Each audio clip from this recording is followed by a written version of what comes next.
Happening right now, two men are on the run and another is dead after a violent carjacking attempt in the middle of a quiet North Nashville neighborhood. Police tell us the two victims were hanging out in a yard on Chateau Valley Court around 11 last night. When a car pulled up, people got out and ran at the two victims, weapons drawn. One of the suspects grabbed the keys. That's when one of the victims opened fire, killing the suspect. Two others fled the scene in a white Jeep. If you know anything about where they may be, call Crime Stoppers at 615-74-CRIME.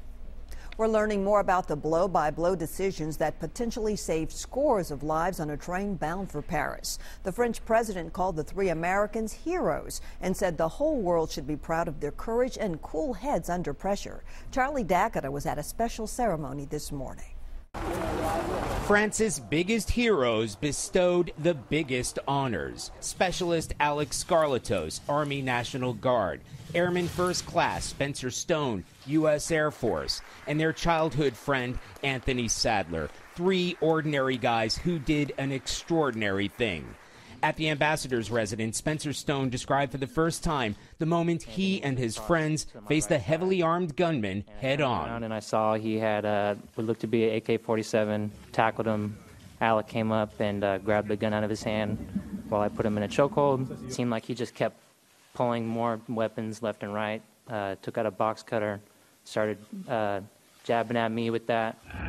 Jabbing that cut Spencer's left thumb clean to the bone, and yet so badly injured he then helped save the life of another passenger. The suspect, Moroccan national Ayoub El Kazani, denied a terror attack, saying he just wanted to rob passengers. It doesn't take 8 magazines to rob a train. Anthony Sadler, that man you saw at the end, their childhood friend, summed it up best when he said, "Hiding or sitting back is not going to accomplish anything. In times of terror, don't just sit by and watch." Charlie Dacketta, CBS News, Paris.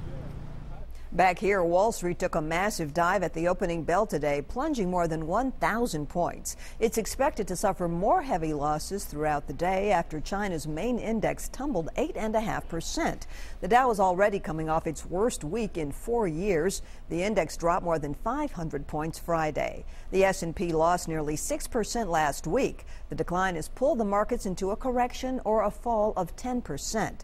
Corrections usually come about once every year or so. The last one was 4 years ago.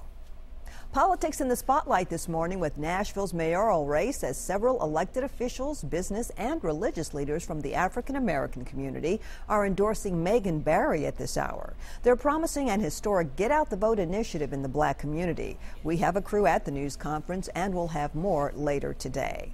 And Barry, along with her opponent David Fox, will be ready to tackle the big issues in a debate tonight sponsored by News Channel 5, Vanderbilt University, and the League of Women Voters. My colleague Rory Johnston is moderating, and I'll be taking questions from the audience, so it's going to be a big night. Be sure to tune in tonight at 7 right here on News Channel 5. And some sweet new tiny little babies are stealing all the headlines at the National Zoo in Washington. The arrival of a pair of pandas over the weekend surprised zookeepers. The new mama was expecting, they knew that, but did not know there would be twice as much to expect. Mom is always under close watch and can be seen snuggling her cubs on the panda cams. Now, this is not her first time. The mother panda has 2 other offspring. So far, so good, but this is a critical time for the little ones, born blind and nearly bald and weighing only about as much as an iPhone. How cute are baby pandas? Too cute.